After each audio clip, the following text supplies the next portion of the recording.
Hey there, good morning Periscope. I'm Devin Smiley and welcome to Smiley Scopes.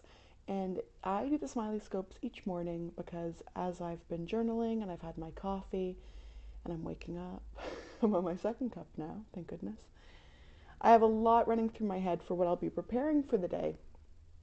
And today, one of the big things I wanted to share with you is how to deal with that feeling of overwhelm that a lot of makers in particular get when they're pricing their creations.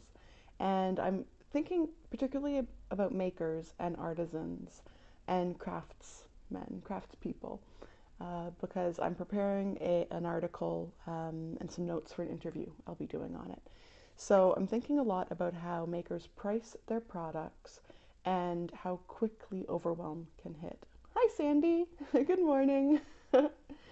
So today I'm going to be looking at the main impact overwhelm has, how it happens, and what that is that when you start adding up all the actual costs of what you're doing and keeping track of how long it takes you to make anything, whether you are woodworking or knitting, crocheting, embroidery, it takes a lot of time. And when you start adding that up, and then even if you only apply a minimum wage to those hours, the number gets really big really quickly. And that's where the overwhelm hits. That's when you start panicking because you think, will anyone pay this much, this huge number? Let's do our little air quotes, our huge number for the product I'm creating. And so the tendency is to let yourself get stuck and to say, no, they're not going to pay it. So instead of charging what I know I should be charging based on all my numbers, my costs, my time, putting a profit in there, you cut your price way down and you're essentially selling at a loss. So it kind of takes the fun out of having a business, takes the profit out of having a business for sure. That's the overwhelm. That's the issue. It can leave you stuck with no profit, super low prices, and really not feeling rewarded for the work you're doing, no matter how much you love doing that work. Even if you could spend 24 hours a day creating and making the items and doing the art you love, you're stuck. So how to deal with the overwhelm? When you're adding up all your numbers, when you've got all your costs, all your time, all your profit added in, and the number seems a little high, there are two ways to deal with it. The first way is to try and cut that costs down. So that doesn't mean working for $2 an hour. So right out there, putting that out there right now, it doesn't mean heavily discounting your time being put in. But there's a lot of other variables that go into the product you're creating that you could trim down. So you can take a look through your costs and look at all the, I'll call them ingredients, all the ingredients that go into the product you make and figure out how you can shave that down. If you're doing a good volume of business, you can start looking to wholesale some of those to bring them in instead of buying them at retail. That can shave off some percentage.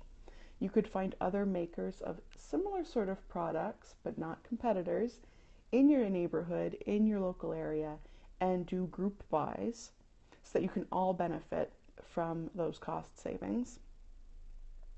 And you could also look at maybe outsourcing some of the work. That maybe there's someone else that does great quality that you trust that can perform the work and do parts of the product that you eventually sell, but do it for less money and potentially less time than you would if you were doing it yourself. Okay, so we're dealing with overwhelm for makers. Hi everyone who's joined. It's great to see you. Quick reintroduction. I'm Devin Smiley. I'm a negotiation coach for entrepreneurs who are tired of getting the short end of the stick.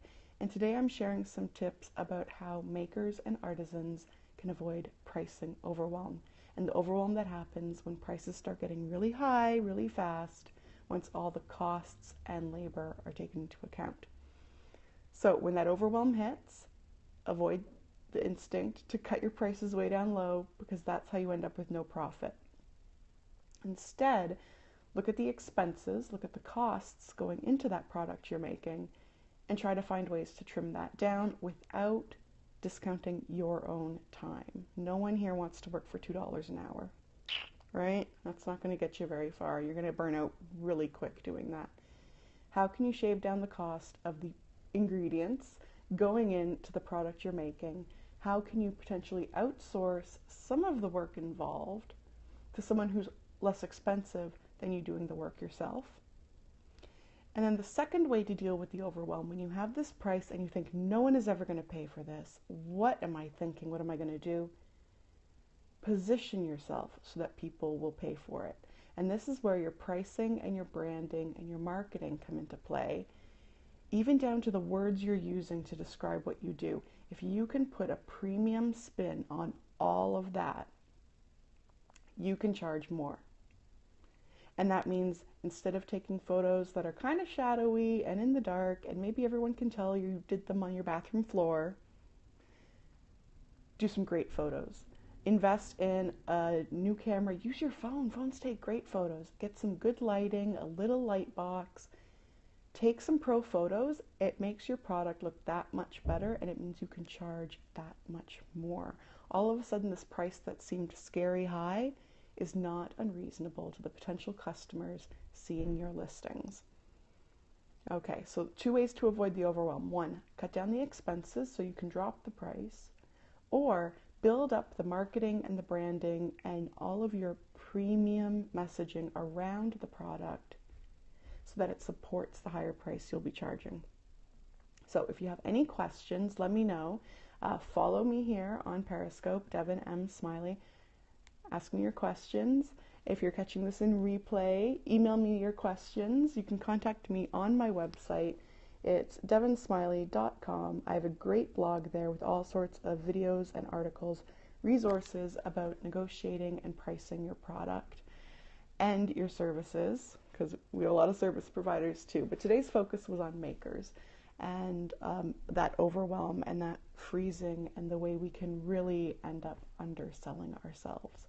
So this has been Smiley Scopes. Thank you so much for joining me. I really appreciated having you all here, and I will see you tomorrow.